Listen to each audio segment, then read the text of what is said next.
Well, then we'll go ahead and get started. Once again, we want to thank you all for coming to today's Flexi webinar.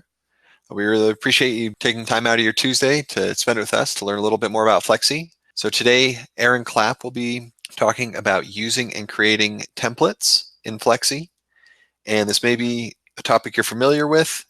Maybe it's something brand new to you, but go ahead and stick around. We'll cover the topic. And then if you do have any questions at the end of Aaron's presentation, you can ask them in the Q&A session, the little box at the bottom there. Just type your questions in, and then Aaron can answer those. So if there's anything that we didn't get to or things you just have questions about, either about templates or just about Flexi in general, go ahead and type those in, and we'll answer as many of those as we can. And one more thing, we will be recording today's webinar and posting it on our YouTube channel. So if you came in late, or if you have to step out or something, or you just want to send it to someone else that could benefit from it, we'll be emailing you a copy of the link as well. And I think that's everything. We can go ahead and get started. Aaron, take it away. All right, sounds good. So we'll kind of just start out here from the beginning, kind of cover the basics just in case there's some that don't know where these tools are located. So we'll just start at the beginning and then kind of work our way through some examples and things like that. So first of all, if you're not familiar with where these templates are, you can go to the File menu here and then pull up the templates. And then here is our basic templates. And we can quickly open up a template or save a template here. But for my sake, I'm going to go ahead and turn on the template toolbar because there are a few other options in the template toolbar that I'm going to be using today in today's presentation. So I'm going to just grab this and scoot this up here so that I have it handy. Also, when you're doing templates or really kind of anything in Flexi, you're going to want to have your Design Central open and your fill stroke editor most likely. The color mixer is probably not super necessary, but you will want at least your Design Central because that's going to give us some options when we apply those templates. So the idea of a template is to do several different things. Really, is to just apply a pre-created template to a file, whether it be for an invoice, for maybe making duplicate copies of something and resizing some things, or to create like a job preview or something like that for employees or for customers and things like that. So I'm just going to pull up a job here that that we just pull up from our sample files. And the first thing I kind of want to go over is just basically how to apply a template. There's several ways that you can do this, or several things to kind of keep in mind. I'm going to go ahead and select the object, and I'm going to use my shortcuts here. So I'm going to hit the Apply Template, and the first thing that's going to come up is our list of templates. One of the things you kind of want to pay attention to is going to be this section over here. If I had a file that had multiple drawings in it, maybe some graphics and stuff that I had used and whatnot to create this file, I may want to use selection only. Otherwise, it's going to grab the entire file and try and put it into your template, which may or may not be what you want it to do. So in this case, selection only is not going to make a big difference, so we'll leave it unchecked. But we've got several different types here. Probably the most interesting of this one is this CD label. That's kind of an old technology at this point, but we're going to look at this and show some concepts about it in the kind of the end of the episode, some masking techniques and stuff that you can use with it. But we've got an invoice. We've got some interesting, useful ones here, some job information style, and we've got some other ones here. These are kind of just a quick create several different sizes, and that's what a lot of these are, is they're mainly just making duplicates of the same thing. So if I were to select one of these, it would automatically create a bunch of copies and kind of scale them down. So those are kind of the basics of what we have, but applying it is just going to be as simple as just grabbing your drawing, hit applying a template, and then choosing one of the templates and then hitting select. One of the things that you'll notice is that when you do create a template or when you apply a template, it's going to automatically create a new blank file for that to go in. So it doesn't mess up your original artwork. It does everything in a blank new file, which is going to be kind of nice because if you make a mistake, the only thing we really have to do at this point is reset. Just delete the file or close the file and we're out. So let's take a look at this invoice one first. So this is a basic one, no graphics, nothing. It just has some predefined information for an invoice to send to a customer. It doesn't even have a picture, kind of a real simple one. There's a lot of information that can kind of go into this. When we apply a template, such as we've got the name, a company name, we have an address, a phone number, a fax, and all these items were kind of put into this template manually. So they kind of configured this, and then they also drew up these dialog boxes. So these are all just drawn in lines that were added to this template. Let's go back and just take a look at another one. And again, like I mentioned before, it creates it in a new window up here. So I'm just going to go ahead and just close this, and it gets rid of it. Let's apply another one here. Except for this one, we're going to do job information. And this one's kind of useful because it has a preview of what you're going to print out. This might be really helpful for making sure that you match up the right job with the right customer, that type of thing, or a preview for the customer you can send out or whatnot. Again, this is all kind of custom information that I set up in here. The customer name, the company, the street address, a description, some comments, a job number, email address, pricing, file name. These are all kinds of things that you can add in, customize to your job. So let's go ahead and just take a look at now we know how to kind of apply one. What does it take to build one? So let's go ahead and close this. I'm going to open an existing template that I created. I'm going to hit open template.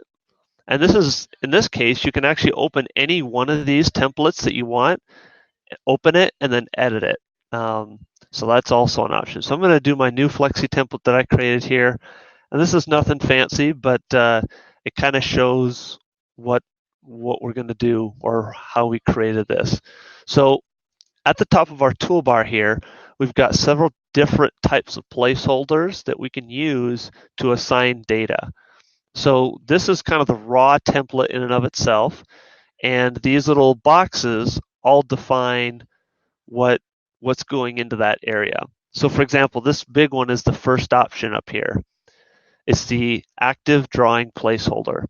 So if I delete this and I click on this option up here, I can do one of two things. I can define what I want to do in Design Central, the size, the height, and the width, and then I can just click in the corner to place it and then adjust it where I want that to be. I've got a couple options here. I can auto-orientate. I can keep this proportional and make sure that we fit the drawing to this box so it's not going to skew it or stretch it when it places it in the box. I could also tell it to scale the drawing if I wanted to.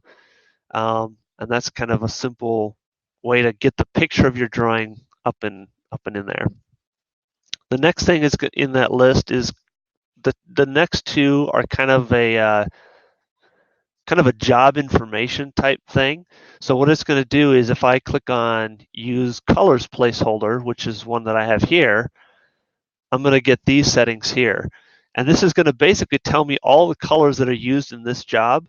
And again, I don't know, this might be useful for if you charge by color, which would be a little strange, but Perhaps if this is a vinyl job, maybe you would charge by color, or if you just want to have that information available to you so you know what colors are there. Or in this case, if we were sending this job to our department that actually does the work, design to the shop, then we might want to know, hey, what colors of vinyl were actually used in this particular job. And then that way, the person who's making the job or cutting it out could actually go in and say, okay, I need to grab this roll, that roll, whatnot, off the shelf, and make sure that those are ready. There's a few settings here. I just kind of go over them real quick, but this defines the height and the width of your item. This one tells us how many colors per line. If there's going to be a lot of colors, you can have it do 2 or 3 colors per line as it progresses down. This is going to be your font size that defines what color. Line spacing is just your spacing, and then this is the size of the dot or the square that kind of shows you the color that's going to be the color of the vinyl, kind of as a preview. Again, you can choose your font. That's kind of typical there.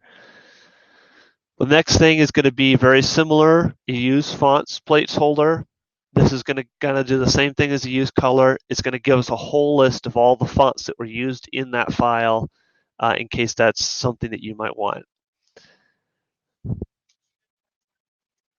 The next thing is going to be probably the one that you're going to use the most, and that's the one that we used here in pretty much every one of these little informational boxes here. And if I click on one of these and go to my settings, or if I just click on here to apply a new one, you're going to get 3 different categories. So here's your job info, customer info, and other. And then underneath each one of these, it has a predefined set of options that you can use. So job info has those, customer information has these, and then other info has kind of more of a billing type vibe to it. It's got some of the options like the colors and the fonts, a number of characters. You've got tax, sales tax, sign height, total, your subtotal, quantity, scale. So this kind of would be more geared towards if you were setting up a quote or that kind of thing. Where does this information all come from? So that's a good kind of a good topic to go over next is where am I getting all this stuff from? Well, if you're going to, let's go back to our sign here. So what I've done with this particular sign is I've already pre-filled out a bunch of information, and that's all going to be located under the edit menu under job info or job estimation. It's going to be these two. So I'm going to click on job info, and I'm going to click on the job here, and you can see that I've kind of already pre-populated some things in here. I can put in a price, whatever I want it to be. I can kind of organize all this information here about the job itself, some comments. If I want to put any kind of thing in here, I can put in instructions or comments or descriptions for whoever's creating the sign or for the customer. I can then also put in the customer information for this job. This job will save. So anytime I open this file, this information gets saved with the Flexi file, which is nice. So all I have to do is save the file, and this information will load up with that. And then there's some statistics here. This is some information that it gives about how long you had the file open, or how long were you editing with it, how many times you opened and changed and saved it. It keeps track of here's where it keeps track of the colors. Characters, the reason why it says 0 is because I converted all the fonts to outlines, so technically there are no fonts in this file. Cut size and cut length and whatnot. The other place where it's going to pull information for that other section is going to be under the job estimation. Now, some of this is going to be up to you whether you want to kind of set some of this stuff up. So if this is the estimator, and this is kind of a different whole nother topic altogether, is using the estimation tools in Flexi. But just for kind of quick reference, here is, for example, where it gets the tax rate. Here's where it gets our quantities from. Our unit cost is up here. Our total number is down here, our subtotal, our tax values here. So this is kind of where some of this information is coming from. And so just so that you know where that is, you can kind of determine, okay, is this something I want to use or not? Or if you want to put that in there, you know where it's at. This is where it's at. And you can use the estimation editor to kind of get in here and change some of this information that's available to you here. But that's where it's pulling the information from. Again, we can go in and edit any one of these. So if I just open up a template using this button here, I can import my job info 3, for example, and they've created a nice drawing around theirs. So they've got a nice little border around it. They've got little boxes that kind of help contain everything. So it makes it look really neat and professional. You can create all of this right within inside of Flexi and draw in these boxes or containment type things. You can even type in your text. So this is all text that's been typed up by the person who created this one. And then they just put in their assigned dimensions in here.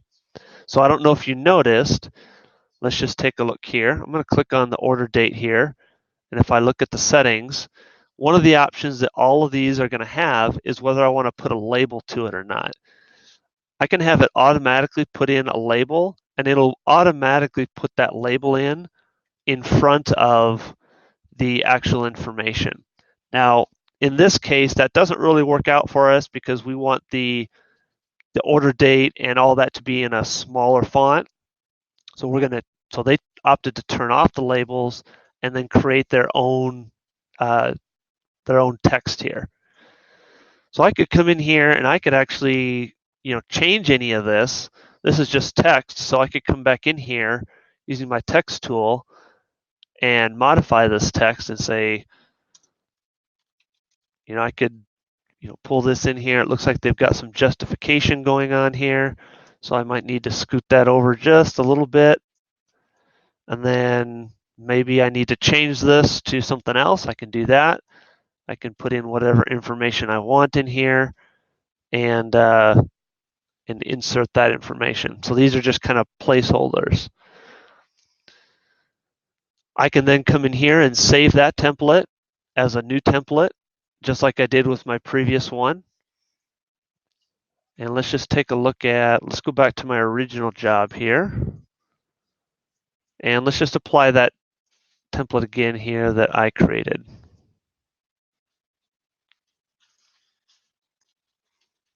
So again, here's that example of the, again, nothing special, but here's our colors in the job over here. And then we've got the job information that I put in. This is just some text that I typed in. And this is also text. These are all using the placeholders. So I went ahead and just used the placeholders on all these. I went ahead and inserted some sales tax numbers. It gives me a quantity that I put in here. So all this is customizable. And once you save it, then you can save these out as a PDF or something if you want to just email it to a customer using the send email function if you want to send us a PDF or as a JPEG, or if you needed to export it as a PDF or whatever, you could do that and get it out to the customer or send it out to the shop, whichever one is we're using this for. One of the other unique things too that I also wanted to take a look at was that CD label one. The reason why I wanted to look at that is because it's got kind of a unique aspect to it that that I like about it that you could kind of use in some of your jobs. So if I select this one, what this one does is it actually masks off my graphic. And so I can do that with my template as well. So I'm going to go back to my template. I'm going to say, what if I wanted to mask it to some other shape besides a square. Well, I can do that. Theoretically, I could take any shape that I draw here.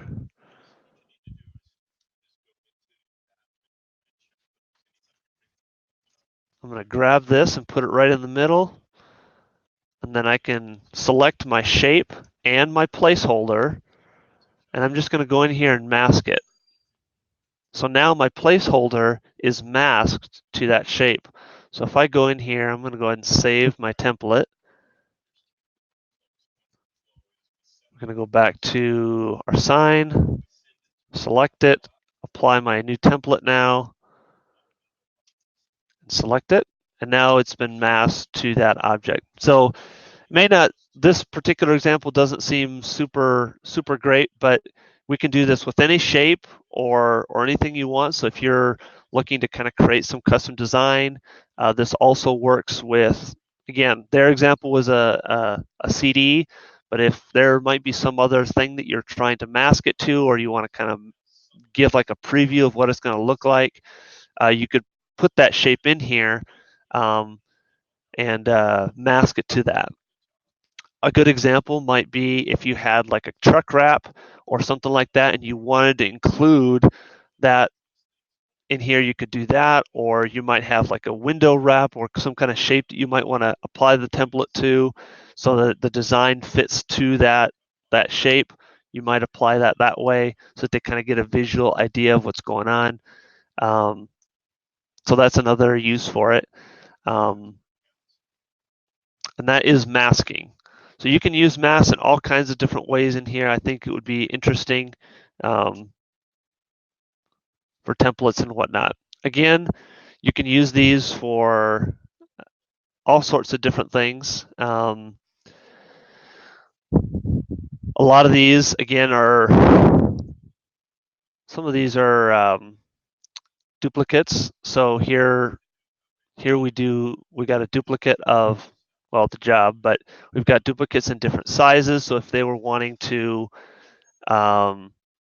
may be helpful for if they're doing pictures or printing photography or something like that, and they wanted to print out several different sizes. You could have a predefined setup where it prints out several 5x7s, a couple 4x8s, and a bunch of smaller pictures. You could probably put that in a format and output it. So it doesn't always have to be about job information and invoicing or anything like that. It can also be pretty flexible in terms of what you want to do with it. It can even help you just organize jobs into a predefined setting, in a predefined kind of set of sizes. So for nesting or things like that. So there's all kinds of interesting uses you could probably come up with to create some unique circumstances where you might use these different things. So let's close this out here. Again, the last kind of thing that we want to just go over is let's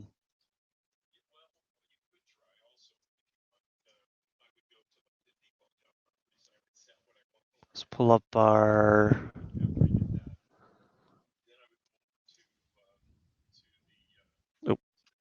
let's pull up our template again that we created. Let's pull up a different one. We just opened that one. There we go. So again, here is here's another example that looks a little bit different. Here they're using the used color and the used fonts. If we were to apply that to our sign here, we're not going to get all the information, but we're going to get a pretty decent amount. In this case, number of fonts is 0 because it doesn't see any. But a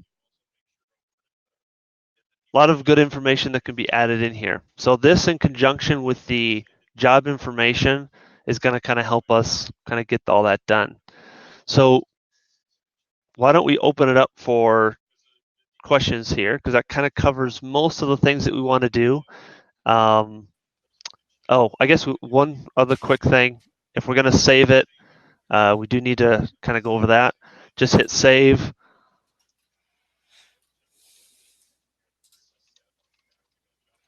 So you can just save it, and now the next time you go into open, you're going to see that in there. And if we want to get rid of it, we can get rid of it that easily. So there's saving, creating, modifying templates. Pretty easy, as long as you know where the information is coming from, kind of get some different ideas, and that's kind of where you can kind of get creative. Stuart, did you see any questions that on specifics? Yeah, there's been a little bit of a discussion in the chat window. I do appreciate everyone contributing to help Mike out with his question. He said that sometimes when he installs a new font in Flexi, does it automatically boot a font out? Is there a certain limit to how many fonts the program can hold? No, And you know other what? people have said that they haven't experienced that. Yeah, you're right. And there is no limit to the fonts that Flexi can hold. Most of your fonts just get installed on the Windows Fonts folder. Now you will see a little bit of a longer load time just because right at the beginning of the load time for the software, it is loading all those fonts. So if you have 2,000 fonts versus like 10,000 fonts, Flexi will slow down a little bit because it's going to have to load 10,000 fonts. But there Okay. is no theoretical limit. Um, one thing that a lot of people will use is a font manager to try and pull in fonts in and out as they need them. That's a helpful tool to have. Um, but when you add a new font to the software, you will get a little dialog box that says, "Hey, do you want to refresh the list of fonts?" Or Flexi has found that new fonts are available. Do you want to refresh? If you hit yes, it should refresh the list of fonts, and you shouldn't have to close out of the program and then reopen it again. Okay. All right. Thank you. Uh, Carol said, where can you download extra templates? You know what? That's a good question. We don't have any particular templates, any extra ones to download. But what you can do, I would imagine, is that I bet you could probably download or find online kind of a template preview or kind of like a template layout, and then you could bring that template layout into Flexi and then start inserting all the information. So I bet you could probably find a template out there that has all this information kind of laid out in its basic format, and it just doesn't have the actual information, like the job number wouldn't be in here, the price wouldn't be in here, all that kind of stuff would be removed. And then you could just import that in as a PDF, an EPS, or whatever format it comes in, or even just a drawing file. And then you could convert that and save it as a template. And then all you'd have to do is just come in here and add in your data fields. It would be that easy to do. Okay. Looks like we've got quite a few more questions. All right. Rochelle said, how do you use the distort tool to look like the word barber, like you've All got in the right. template there? Good question. So let's do a new file here.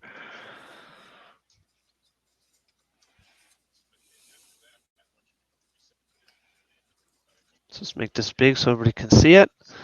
All right, so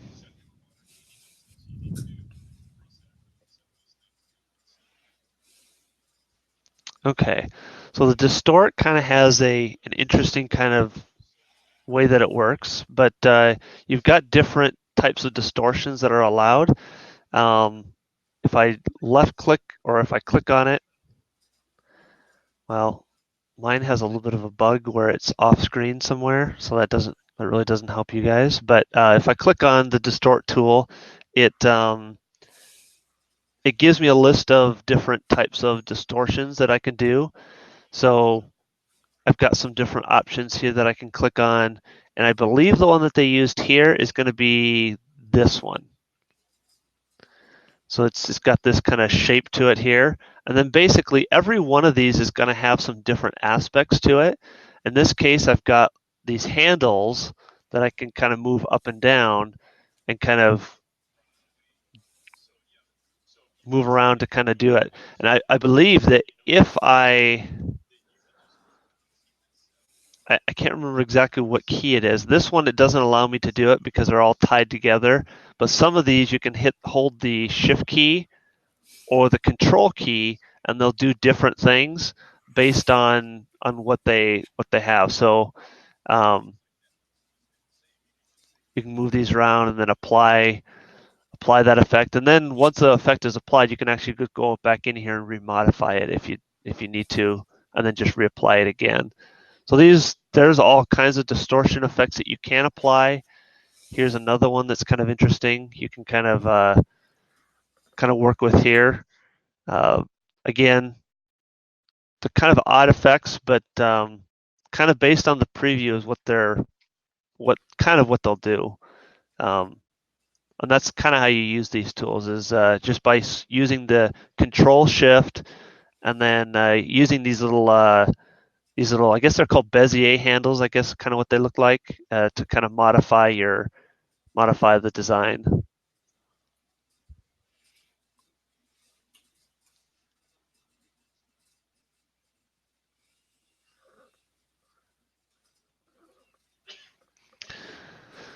All right. What other questions do we have?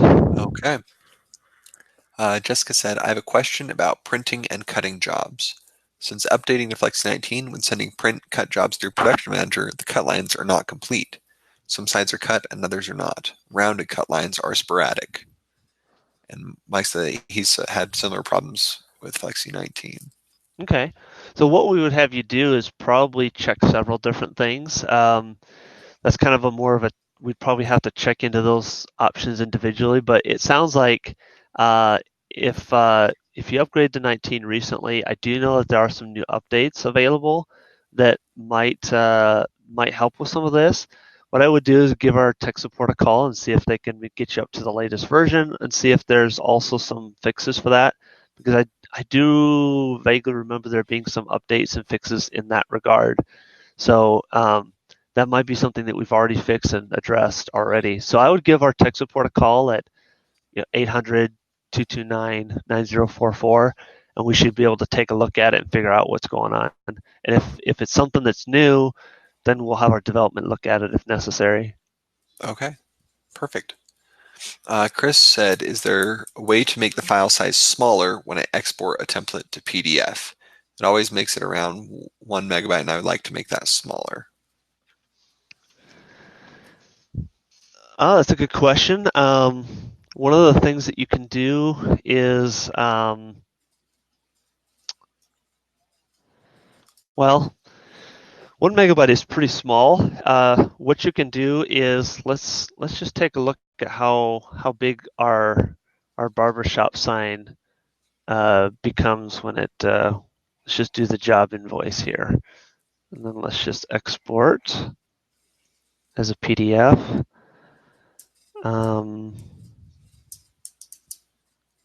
We'll just do it to desktop. And let me just take a look here.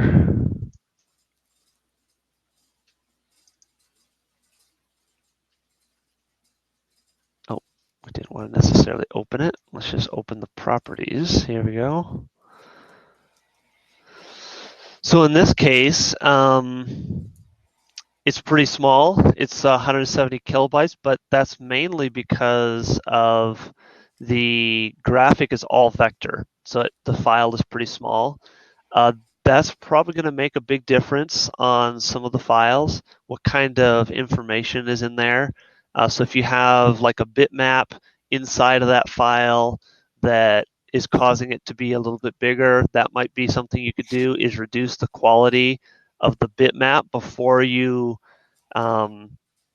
actually send it to the template. So you could take your original graphic, make a copy of it, and then rest or lower the quality of that image just a little bit, and then do the template based on that one. That might help a little bit, but mainly it's all based on the size of the graphic, how what kind of elements you have in it, whether you have gradients, you've got uh, mass and other things, and bitmaps in the background and patterns and things like that. So it kind of all depends on what's in the file as to how that file size gets created.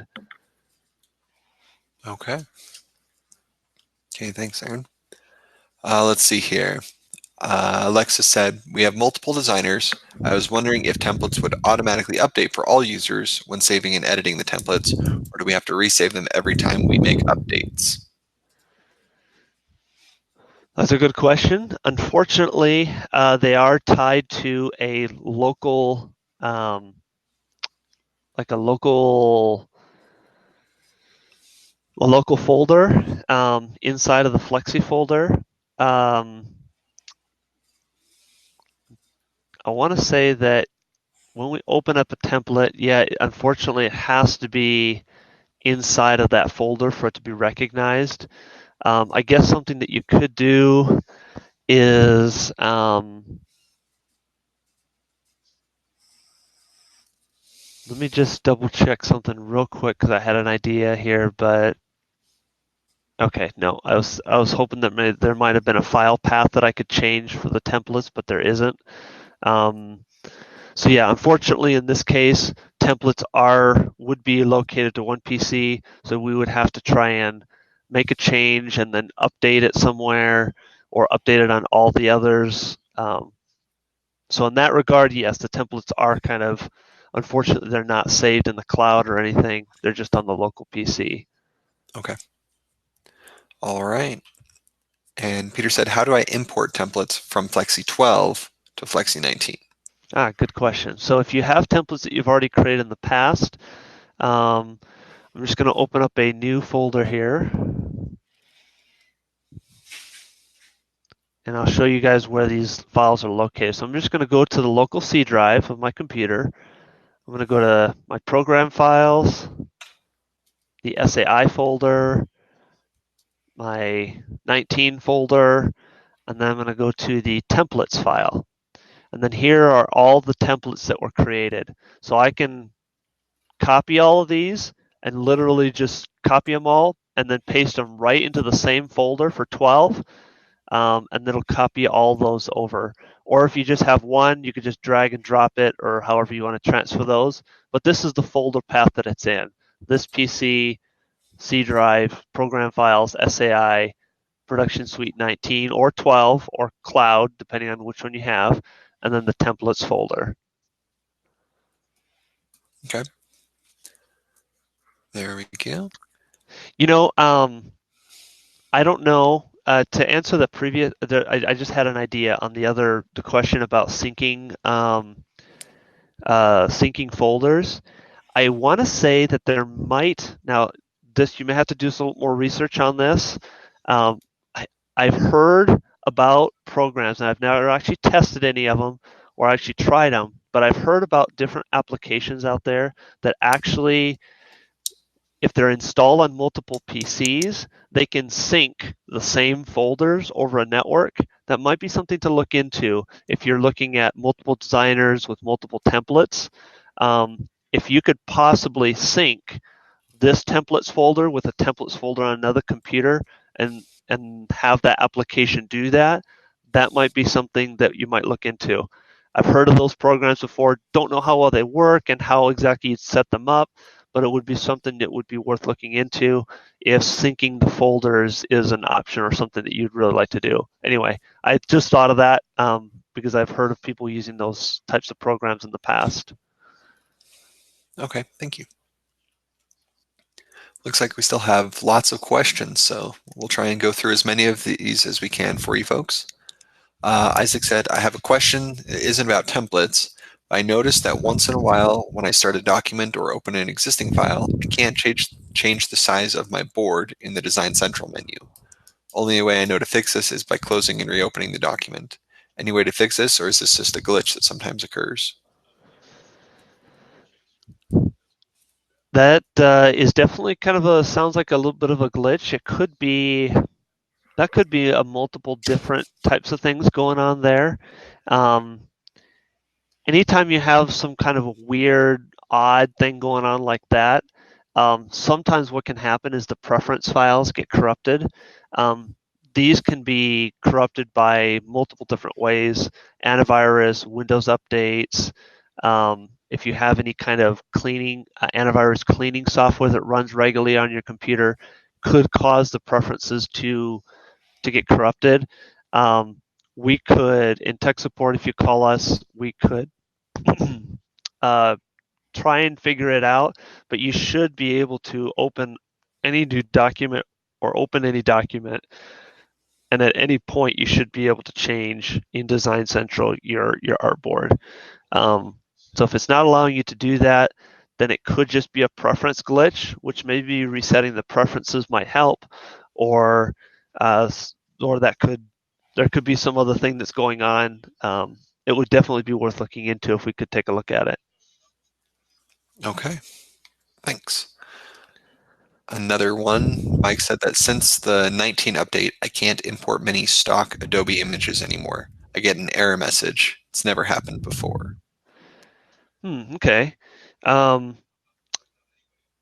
I do. We first thing, and I this is kind of a cliche answer, but the first thing I would probably check, I would first of all give our tech support a call. But the first thing that I would check is make sure that you're on the latest build, because we are updating the import filters for PDF and EPS and other files pretty frequently right now.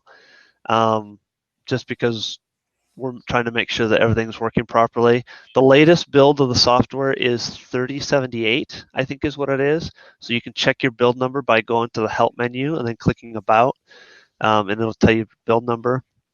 If you're not on the latest build, you can go to the SAI Cloud account and download the latest version, install it, and see if that helps. If it doesn't, there are several other things also that can cause PDFs to act a little bit strange. Um, I guess it also depends on what the error message is. Yesterday, I was talking to a customer who had Windows 7 32-bit, and he only had 4 gigabytes of RAM installed on his computer, and he had VersaWorks, 2 windows of Chrome, and his Outlook program open, and then Flexi. So not much at all. And he was trying to import PDF files, and it was giving him an error message. And he also was trying to import EPS files, and was getting like a virtual memory error. So we ended up just shutting down all of his programs, reopening up Flexi, opening up the software, and importing some of those files he was having trouble with before, and then all of a sudden they started working again. So it could be something like memory related. It could also be, there's lots of different things it could be. We'd want our tech guys to take a look at it and dial in a little bit more if we could and figure out what's going on. And if there is still a bug with certain PDF files, then we definitely want to report those to our development and get those fixed if we can. Okay, thank you. And Patrick said this might be an odd question. I know that a 64-bit RIP exists, but is there a version of Flexi that is 64-bit? Currently not at the moment. That might be something that we do in the future. I know that one of the things that was the most important was the RIP, because that's the part of the software that's probably going to use the 64-bit more than anything else, just because of the massive size of files that people are creating these days, especially with car wraps and and vehicle templates and building wraps and all this kind of stuff, doing big long panel jobs. There's the potential for your rip times to be 30 40 minutes long if you're printing a 40-50 foot banner that you have to tile every so often. Every 50 inches needs to be tiled. So right now just the rip is, but I imagine that in the future it will be coming to Designer as well. I don't know what the timetable of that looks like, but it's a possibility that they'll be doing that soon. I don't know. Again, I'm not development, so that's kind of a nebulous question. I'm sure we will do it. It's just whether the timing is now or later or soon or not is kind of up in the air. I would just kind of keep your eyes posted and check our the information that we'd send out typically at trade shows and stuff like that, and usually any new introduction type stuff will be released there or in emails and things like that. So you could even sign up for our newsletter, and I'm sure that a lot of that information would get posted in there for new updates and whatnot. Okay. And uh, First off, I had a couple questions about if there will be a recording of this. And yes, we are recording the webinar, so we'll post it on our YouTube channel. And that's the SAI channel. I posted the link at the bottom of the comments there. So you can visit that, and we will send an email out with the link so that you can view it directly. And then we had a couple more people asking, how did you get all those color choices on the bottom of your screen? Oh, Got a okay. really long lineup of color palettes there. Yeah, so this is a good question. So there's two ways to do that. You can either right click on your current color bar down here and hit open table, or the other way to get that if you don't have any tables that open at all is go to the view menu, hit color, and then open table. When you hit open table, by default, you're going to see these two folders. If you go into the table folder, you're just going to get the default one and then a few other random ones like a CMYK and a few others. But if you go into the library folder, this is where you can open up a host of different color swatches from different manufacturers. So this one down here, I believe it's one of the Pantone color charts. So I can go into the Pantone color folder, and there's, like I said, a ton of them in here already. So I think this one is the solid uncoated or solid coated. I don't remember which one. But there's a whole list of them here. So you've got a bunch here. You can even go to, like, for example, if you want to open up the official Roland colors, here's the the metallic Roland color library palette down here. So you've got a whole host of one in there. That's where I got those from. Check those out.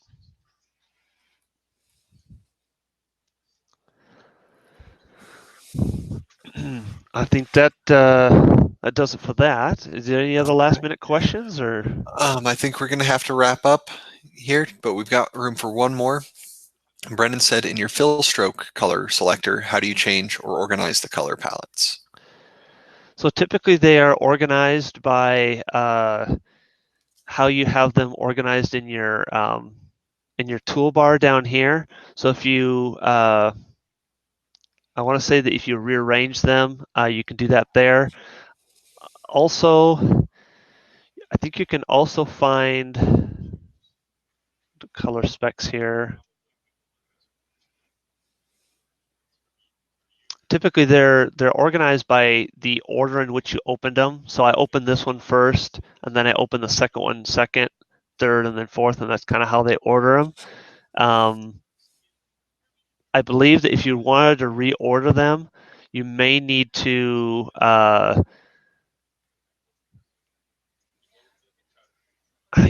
close them and then reorganize them that way. So I would probably need to close down a couple of these. If I wanted the Pantone one to be first, I would close these down and then reopen a Pantone color chart.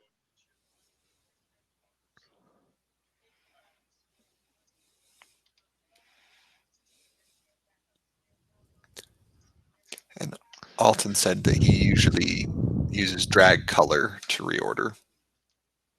You can So we've do got a that too. Yep, that couple would different also work. ways. Yep.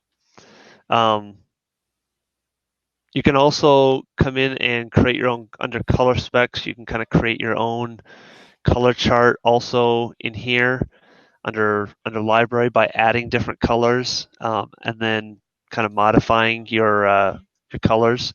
So that's also helpful there. Another thing that you can do with these color swatches, if you don't particularly like the way that they look down here, you can just grab them and then drag them up like this, and it creates a nice little list.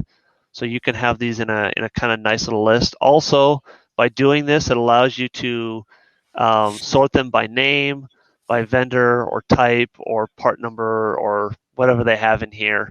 Some of these are not going to be really applicable, but in this case, I can order them by Pantone number. Then that way I can kind of at least look at what the Pantone number is and not have to scroll through a seemingly random set of Pantone numbers. Okay, makes sense. Thanks, Aaron. And just want to say thank you to everyone again for attending today's webinar. We appreciate you coming, all the questions that you have. If you do have any other further questions about Flexi that we weren't able to get to, please contact our tech support. They'd be happy to look at those and go over them with you. And we will be holding another Flexi webinar next month.